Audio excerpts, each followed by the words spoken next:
खडक व खडकाचे प्रकार यामध्ये आता मला सांगा, पृथ्वी तल जो पृथ्वीचा भाग आहे त्यामध्ये किती अंग आहेत? किती अंग आहेत? 3 अंग आहेत. त्या 3 अंगामध्ये पहिलं अंग कोणतं आहे? भूकवच. दुसरा कोणता आहे? प्राण. आणि तिसरा कोणता आहे? गाभा.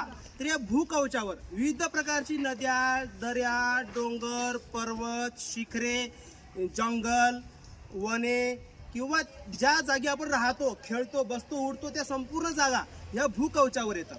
बरोबर आहे? मग या भूकवचावर ज्याप्रमाणे माती या जमिनीवर आपल्याला आढळताना दिसते आणि यामध्ये मुख्य खडकांचे किती प्रकार पडतात रे? 3 पडतात. त्यापैकी पहिला खडक कोणता? अग्निजन्य खडक. दुसरा खडक कोणता? गाळाचे खडक किंवा स्तरित खडक म्हणतो आपण त्याला. त्यानंतर तिसरा खडक कोणता रे? रूपांतरित खडक. तर या 3 खडकाची माहिती आपण अभ्यासात असताना या 3ही खडकांचे विविध प्रकार असतात, उपप्रकार असतात, विविध की जी तुम्ही माहिती जमा केलेली आहे, शोध लावून तुम्ही त्या खडकांची संपूर्ण एकत्रितपणे रचना केलेली आहे, याची संपूर्ण माहिती आपण या पाठाच्या माध्यमातून अभ्यासणार आहोत. आता अग्निजन्य खडक कोणता म्हणावा लागेल? ज्वालामुखीच्या उद्रेकातून जो लाव्हारस बाहेर पडतो, लाव्हारसाच्या माध्यमातून जो डोंगर तयार होतो, त्या डोंगरावर विविध प्रकारचे म्हणजे पशु, पक्षी, प्राणी, त्यामध्ये अनेक मानव जातीचे व्यक्ती किंवा विविध वने, जंगल, शेतीवाडी केली जाते. ते त्यामध्ये प्रामुख्याने वास्तव्याने तिथे राहत असतात. आणि हे राहत असताना तिथं विविध प्रकारचा वापर करत असताना जो स्तर आहे खडकाचा तो वाढत जातो. आता आपण अभ्यासल्याप्रमाणे 1 सेमी जमिनीचा उंची वाढण्यासाठी किंवा जमिनीचा थर वाढण्यासाठी किती वर्ष लागतात? 1000. तर आपण या भूतलावरचा अभ्यास करत असताना विविध प्रकारच्या खडकांची माहिती अभ्यासत असतो. आता आपल्यासमोर कोणकोणते खडक माहीत पडतात रे? आपल्याला कोणते दिसतात? पाषाणी खडक, बरोबर आहे. त्यानंतर ही लाल माती, विटा, वाळू, अजून ग्रेड, अजून फरशीचे तुकडे, अजून गारगोटी, मार्बल, अजून म्हणजे असे विविध शांत बसा. म्हणजे असे विविध खडकांचे प्रकार आपण चांगल्या प्रकारे सांगू शकतो. आता हे खडकांचे प्रकार कशा प्रकारे आपण केलेले आहेत याची माहिती आपण तुम्ही शोध लावलेल्या खडकांच्या प्रकारावरून घेऊयात. त्याकरिता सर्व विद्यार्थ्यांनी जागेवर जाऊन बसा. तुम्ही हे विविध प्रकारचे खडक व खडकांचे प्रकार यांचे संपूर्ण साहित्य आणलेले आहेत. तर याची एकदा आपण सर्व विद्यार्थ्यांनी ऑब्झर्वेशन करूयात आणि कोणकोणत्या प्रकारची खडक आणली त्याची माहिती घेऊया. तर आपण दुर्वाने आणलेल्या खडक व खडकांचे प्रकार यावर विविध प्रश्न विचारून त्या खडकाबद्दल माहिती मिळवूया.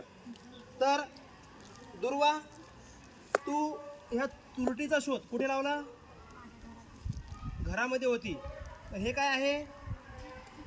कचखडी म्हणजे कशाची असते? मोठ्याने बोलायचं, आवाज येतो. हे काय आहे? वीट. बरं, विटाचा कलर कोणता असतो? बर. हे काय आहे? कोळसा पूड. म्हणजे कोणता कोळसा येतो? बर, ठीक आहे. हे काय आहे? वाळू. बघा, ही वाळू आहे. तर वाळू कुठे मिळेल तुला ती? बर, या वाळूची निर्मिती कुठे होते? कुठे होते वाळूची निर्मिती? हा. आणि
झाली गोगल गाय.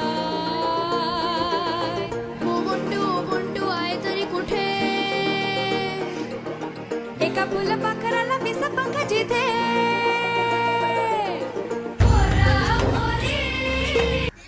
तर विद्यार्थी मित्रांनो, आपण सर्वांनी केलेल्या या शैक्षणिक साहित्याचा तुमच्या अध्ययन प्रक्रियेमध्ये किंवा प्रभावी अध्ययन होण्यासाठी अतिशय चांगल्या प्रकारे वापर झालेला आहे. आणि तुम्हाला कळलेलं आहे की हा जो पाठ आहे हा 4 भिंतीच्या आत शिकण्याचा नाही आहे. उपक्रम दिल्यानंतर 2 पेज लिहिणं सोपं आहे, परंतु जेव्हा एखादं काम आपल्याला करायचं असतं तेव्हा प्रॅक्टिकली फिरावं लागतं, त्याला अनुभवावं लागतं. अशा अनुभवाच्या माध्यमातून तुम्ही विविध खडक व खडकांच्या प्रकारांचा चांगल्या प्रकारे शोध लावला. आणि हा शोध लावत असताना तुम्हाला स्वची जाणीव निर्माण झाली. नीटनेटकेपणा तुम्ही केलेल्या शैक्षणिक साहित्यामध्ये ते तुमच्यामध्ये जीवन कौशल्य विकसित झालं. नैतिक मूल्यसुद्धा तुमच्यामध्ये निर्माण झाली. तुम्ही बनवलेलं शैक्षणिक साहित्य हे अतिशय प्रभावी व परिणामकारक आहे. अतिशय चांगल्या प्रकारे तुम्ही बनवलेलं आहे. तर तुम्ही हे बनवल्याबद्दल अगदी सर्वांचे खूप खूप मनापासून अभिनंदन. क्लॅप गो.